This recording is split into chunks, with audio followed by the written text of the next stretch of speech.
नमस्कार, स्वागत है आपका पहाड़ प्रभात में। आपके साथ मैं हूं अंजलि भंडारी और रुक करेंगे इस बीच आ रही एक बड़ी खबर की ओर। प्रियंका गांधी वाड्रा का हिमाचल दौरा। तो कुल्लू और मंडी के बाद शिमला जाएंगी प्रियंका गांधी। आपदा प्रभावित इलाकों का दौरा करेंगी। शिव बावड़ी और कृष्णानगर में प्रभावितों से मिलेंगी। ये बड़ी खबर, प्रियंका गांधी वाड्रा का ये दौरा, आपदा प्रभावितों से प्रियंका गांधी वाड्रा मिलेंगी। ये बड़ी खबर आ रही है, बड़ी जानकारी आपको बता रहे हैं। प्रियंका गांधी का हिमाचल दौरा बेहद महत्वपूर्ण रहने वाला है। तो आपदा प्रभावित इलाकों का वो जायजा लेंगी, वहां पर प्रभावितों से वो मिलेंगी, आपदा प्रभावितों से मिलेंगी प्रियंका गांधी वाड्रा। तो प्रियंका गांधी का हिमाचल दौरा बेहद महत्वपूर्ण माना जा रहा है। कुल्लू और मंडी के बाद शिमला प्रियंका गांधी वाड्रा जाएंगी। तो आपदा प्रभावितों से मिलेंगी प्रियंका, ये इस वक्त की बड़ी खबर आपको बता रहे हैं। प्रियंका गांधी का हिमाचल दौरा, ये बड़ी खबर। कुल्लू और मंडी के बाद शिमला जाएंगी प्रियंका।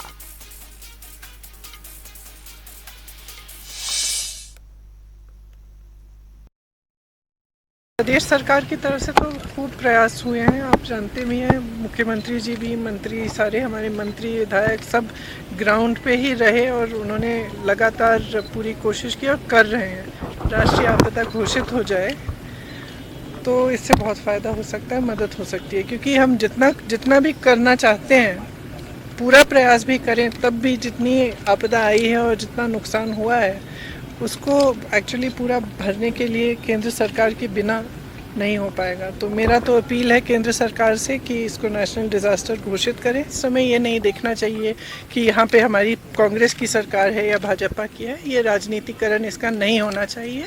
जितनी मदद हो सके उतनी मदद हिमाचल की जनता की। ब्यूरो चीफ विकास शर्मा हमारे साथ इस बीच जुड़ गए हैं इस खबर पर ज्यादा जानकारी के साथ। विकास, प्रियंका गांधी वाड्रा हिमाचल दौरे पर आई हुई हैं, शिमला भी आज वो पहुंच रही है, प्रभावितों से मिल रही हैं। क्या कुछ उन्होंने इस दौरान कहा है? देखिए, बिल्कुल, क्योंकि उनके आने से लगातार सवाल जो है वो विपक्ष ये उठा रहा था कि आखिरकार इतने दिन के बाद जो है वो प्रियंका गांधी यहाँ पहुंची हैं और क्यों आखिरकार उन्हें इतनी देर हुई। इसी बीच कई तरह से आरोप और प्रत्यारोप की राजनीति जो है वो चल रही है, लेकिन इसी बीच आज उनका शिमला का दौरा है और आज अपने छराबड़ा में, शिमला के बिल्कुल पास में ही उनका अपना घर है, वहाँ पर जो है वो कल ही पहुँच गई थी प्रियंका गांधी। और आज उनका जो है शिमला के जितने भी आपदा प्रभावित जो इलाके हैं उनमें उनका दौरा जो है वो रहने वाला है। शिमला के जो विधायक हैं हरीश जनार्था, वो मेरे साथ बात करने के लिए मौजूद हैं। हरीश जी, आज का क्या कार्यक्रम है प्रियंका गांधी का और किस तरह से वो लोगों के बीच में जाने? आज अभी 10 बजे के करीब प्रियंका मैम, सीएम साहब और प्रतिभा सिंह जी, हमारे काफ़ी जितने भी लोग वो यहाँ आके, आज शिमला का उनका टाइम है और समरहिल एरिया में देखेंगे। उसके बाद वो कृष्णानगर जहाँ हमारा नुकसान हुआ, स्लॉटर हाउस, उस एरिया में जाएंगे और बीच में 1-2 पॉइंट्स और है जहाँ पे वो देखना चाहेंगे। उनका ये प्रोग्राम काफ़ी पहले से बन रहा था, लेकिन मौसम के कारण आ नहीं पा रहे थे और पहुँचना मुश्किल हो गया था। कल उन्होंने अपना जो मनाली का एरिया है और मंडी का एरिया वो करके आ रहे हैं और मुझे लगता है आज या कल दोपहर के बाद या कल सुबह के बाद वो सोलन एरिया का उनका प्रोग्राम बन रहा है। कुछ प्रभावित जो लोग हैं इस आपदा के दौरान, क्या उनसे भी उनकी मुलाकात होगी, कुछ बात करेंगे? मैं ये अनफॉर्चुनेटली जिसे कहते हैं कि बेचारे जो बुजुर्ग है, जब भी हम यहाँ पे पहुँचे हैं वो ऑलरेडी यहाँ पहुँचे हैं और मेरे ख्याल में यहाँ पे 5-7 फैमिलीज, जिसमें से मैक्सिमम जो जिनका लॉस हुआ, जिनके परिवार के सदस्य बेचारे इस फ्लड में गए हैं, वो भी यहाँ पे मुझे भी मिले हैं और बड़े दुख की बात है, बेचारे वो पहली बार ही आ रहे हैं आज इस हादसे के बाद यहाँ पे।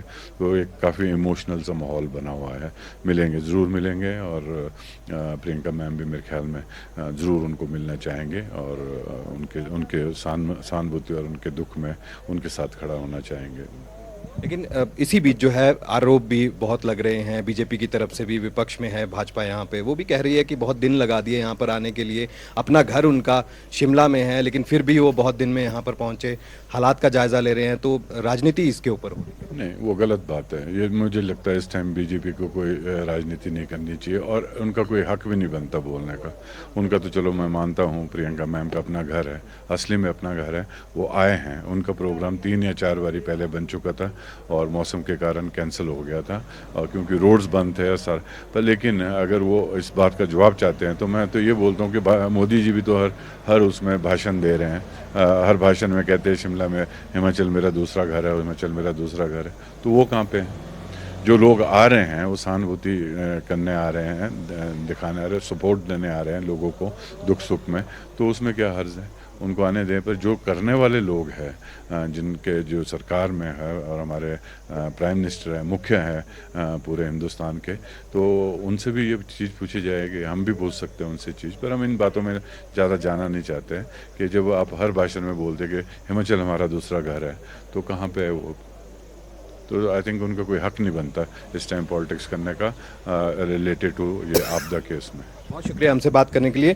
तो अंजलि, इस तरह से आरोप और प्रत्यारोप की राजनीति के बीच प्रियंका गांधी का हिमाचल दौरा कई मायनों में अहम है। और सबसे पहले मैं अब आपको तस्वीरें जो है वो यहाँ की दिखाऊं, इससे आगे जो है वो क्या यहाँ पर हालात हैं।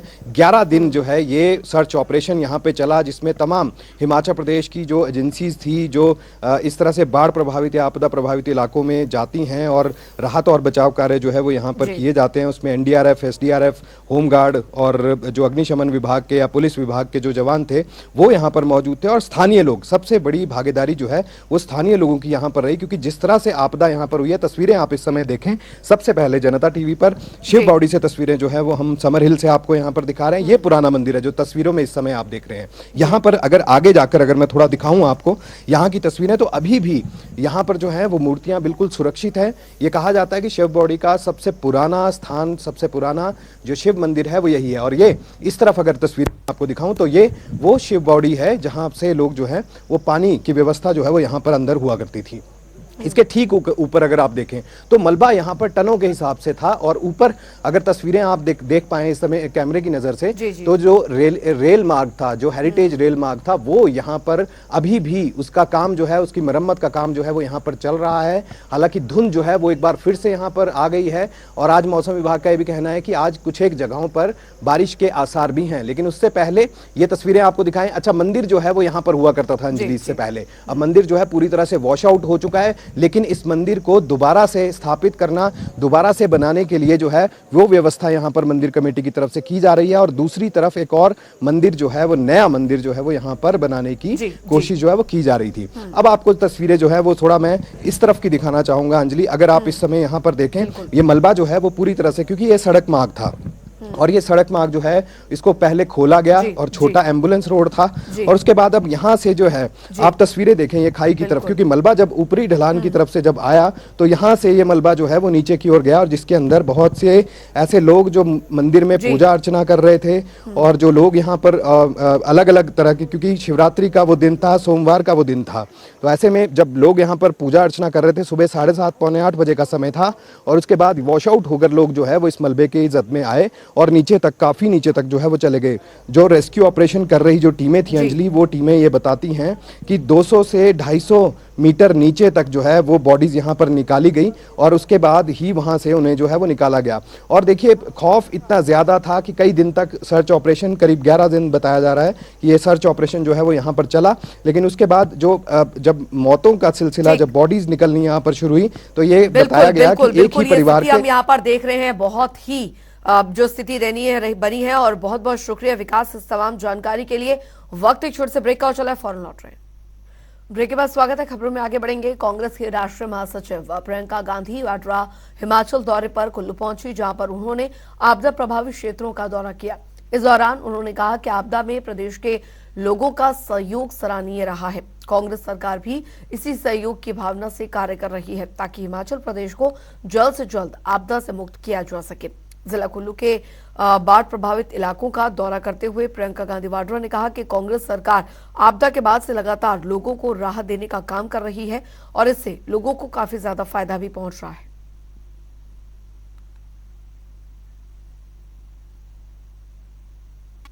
वैसे तो खूब प्रयास हुए हैं, आप जानते भी हैं। मुख्यमंत्री जी भी, मंत्री सारे, हमारे मंत्री विधायक सब ग्राउंड पे ही रहे और उन्होंने लगातार पूरी कोशिश की और कर रहे हैं।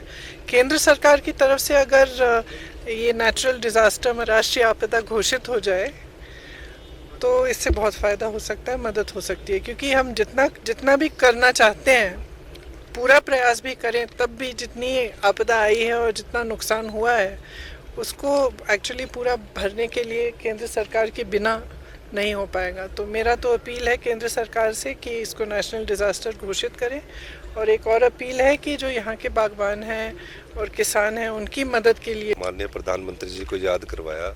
मैंने उन्होंने कहा कि नेशनल डिजास्टर इसको डिक्लेयर कीजिए, तो उन्होंने मुझे पकड़ के कहा कि हम इसको करेंगे उसमें जल्दी में। तो पहले भी हमने पूरी जो केंद्र सरकार के नियमों के तहत है 10 अगस्त तक हमने 8,000 करोड़ रुपए का जो अनुमान था उसके भेज दिया, और दूसरी आपदा तो 14 अगस्त को आई। उधर हिमाचल में कुदरत के कहर से चौतरफा हाहाकार मचा है। कांग्रेस के राष्ट्रीय महासचिव प्रियंका गांधी वाड्रा ने हिमाचल दौरे के दौरान कहा कि प्रधानमंत्री मोदी आपदा के वक्त प्रदेश के साथ राजनीति न करें। अगर केंद्र सरकार राष्ट्रीय आपदा घोषित करती है तो फिर इससे प्रदेश को बहुत राहत मिलेगी। प्रियंका गांधी ने कुल्लू और साथ ही मनाली में आपदा प्रभावितों से बात भी की और उनका दर्द जाना। इसके बाद वे मंडी के पंडो पहुंची, जहां पर जुलाई महीने की भारी बारिश के दौरान बीबीएमबी डैम के पानी ने लोगों के घरों और उनकी उपजाऊ जमीन को बर्बाद कर दिया था। आप सबने मेरे प्रति आभार प्रकट किया कि मैं आज यहाँ आई हूँ आपकी दुख की घड़ी में। लेकिन मैं कहना चाहती हूँ कि जो परिवार का सदस्य है उसे हम धन्यवाद नहीं देते कि दुख की घड़ी में हमारे पास आया। ये उसका कर्तव्य होता है, और मैं अपना कर्तव्य समझती हूँ कि जब आपको दुख हो रहा है तो मैं आपके पास आऊँ और आपके दुखों के बारे में आपसे सुनूँ, और इसकी जितनी भी समस्याएं खड़ी हुई हैं आपके सामने उनको हल करने की हम पूरी कोशिश करें। तो जो हमारी प्रदेश सरकार करने की कोशिश कर रही है वो तो पूरी है। और जैसे कहा सुक्कू जी ने, कुछ भी हो गया हो, घर टूटा हो, दरार आई हो, जानवर मर गया है या कोई परिवार का सदस्य गुजर गया हो, उसकी मदद आपको मिलेगी। लेकिन कई ऐसे खर्चे हैं, जैसे इतनी बड़ी जो नेशनल हाईवे है इसको बनाने का काम ये तो केंद्र सरकार ही कर सकती है। तो ऐसे कई चीज़ें हैं जो सिर्फ वो कर सकते हैं। तो उनसे अपील है कि वो राष्ट्रीय आपदा घोषित करें ताकि आपको और मदद मिले, और बाकी हम सब आपके साथ ही हैं। मैं आपको आश्वासन देना चाहता हूं, जो मैडम ने बोला, हर एक गरीब आम आदमी का घर जो पूरी तरह टूट चुका होगा उसको हिमाचल प्रदेश सरकार अपने संसाधनों से जितना हो सकेगा उचित सुविधा उपलब्ध करवाएगी। जो थोड़ा टूटा होगा, डंगा टूटा होगा, फसल नष्ट होगी, पशु नष्ट होगा, उन सबको आपको पैसा उपलब्ध करवाएगी। इस बारे में चर्चा मेरी माननीय श्रीमती प्रियंका गांधी जी और राजीव शुक्ला जी से हुई है। आप थोड़ा इंतजार कीजिए। मैं आपका इसलिए भी धन्यवादी हूँ सब लोगों का, जो बढ़ चढ़ के बच्चे से लेकर बुजुर्ग से लेकर बड़े हमारे जो रिटायर्ड पेंशनर से लेकर सरकारी कर्मचारी से लेकर इतना पैसा दान में दे रहे हैं। उस दान का पैसा आम आदमी, गरीब आदमी जिनके आपदा में प्रभावित परिवार है उनको मिलेगा। आदरणीय प्रधानमंत्री जी यहाँ आए, मंडी में रैली की, हजारों लाखों को उन्होंने संबोधित किया और क्या कहा, मंडी मेरा दूसरा घर है।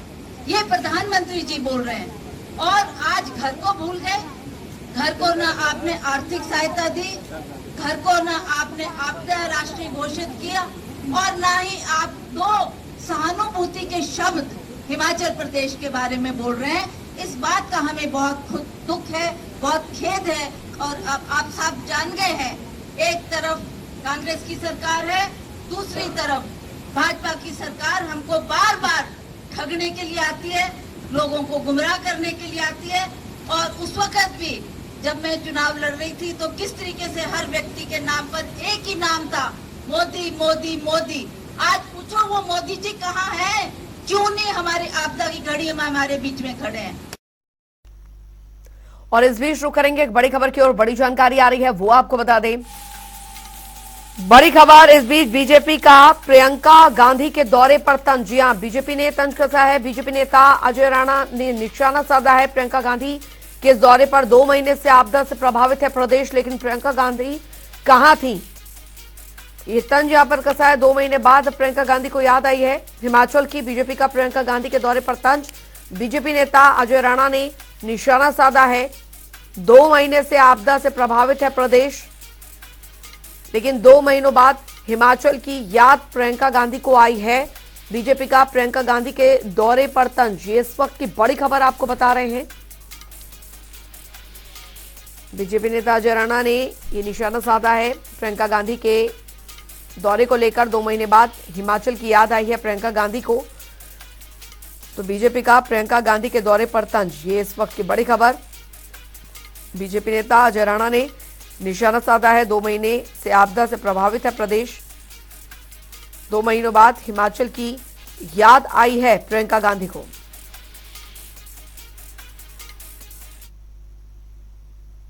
और चलिए फिलहाल वक्त एक और छोटे से ब्रेक का हो चला है, फौरन लौट रहे हैं।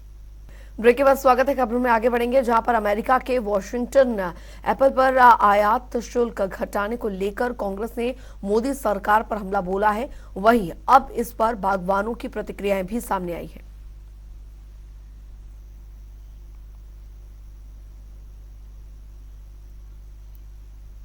उधर कांग्रेस पार्टी की राष्ट्रीय महासचिव प्रियंका गांधी वाड्रा हिमाचल प्रदेश के आपदा प्रभावित इलाकों का दौरा करने के लिए 2 दिवसीय हिमाचल दौरे पर आई और इस दौरान उन्होंने कुल्लू और मंडी जिले के आपदा प्रभावित इलाकों का दौरा भी किया और आपदा पीड़ितों से मिली।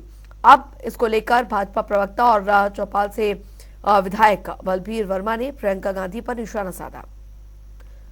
तो फिलहाल उन्होंने कहा है कि आपदा के समय कोई कांग्रेस का बड़ा नेता हिमाचल नहीं पहुंचा। बलबीर वर्मा ने कहा कि आपदा को 2.5 महीने का वक्त होने को आया है। अब प्रियंका गांधी वाड्रा हिमाचल के दौरे पर यहां पर आई है। बढ़ेंगे आगे। राजधानी शिमला में एसएमसी अध्यापक संघ के अध्यक्ष सुनील शर्मा ने दरअसल प्रेस वार्ता की और इस दौरान उन्होंने कहा कि राज्य सरकार एसएमसी शिक्षकों को लेकर अपनी स्थिति स्पष्ट करे। दरअसल एसएमसी अध्यापकों ने सरकार को 30 सितंबर तक का अल्टीमेटम दिया है। अगर सरकार उनके लिए पॉलिसी का निर्माण नहीं करती है तो फिर 2500 से ज्यादा जो अध्यापक हैं सड़कों पर उतरेंगे। वहीं एसएमसी अध्यापकों ने आरोप लगाए हैं कि वे 2012 से अपनी सेवाएं दे रहे हैं, लेकिन नीति न बनने के कारण अलग अलग सरकारों में उनका जो शोषण है वो हो रहा है। दरअसल एसएमसी अध्यापकों का कहना यह है कि 10-12 हजार में घर का खर्चा चलाना मुश्किल हो रहा है। उन्होंने बताया कि पिछली सरकार में भी हाई पावर कमेटी का गठन किया गया था, लेकिन सिवाय आश्वासन के हमें कुछ नहीं मिला। कई महीनों से जो है सरकार से मिलते आ रहे हैं, लेकिन आश्वासन के सिवाय आज तक कुछ भी नहीं मिला है। और अगर 19 का 20 भी हमारे पॉलिसी में अमेंडमेंट होता, इतनी कैबिनेट हुई है, लेकिन सरकार ने अभी तक 19 का 20 नहीं किया है हमारी पॉलिसी में। हम इतने परेशान और इतने हताश हो चुके हैं कि आज आपके माध्यम से, प्रेस के माध्यम से कहना पड़ रहा है कि बड़े दुख भरे शब्दों से कहना पड़ रहा है कि हमें जो है सरकार के अगेंस्ट भी अगर जरूरत पड़ी तो सरकार के अगेंस्ट भी जाने के लिए गुरेज नहीं करेंगे। और 30 तारीख तक अगर हमारा काम नहीं, नियमितकरण का काम नहीं होता है तो हम मजबूरन सड़कों पर उतरेंगे। और चलिए इसी के साथ पहाड़ प्रभात की खबरों में अभी के लिए फिलहाल इतना ही। वक्त एक छोटे से ब्रेक का।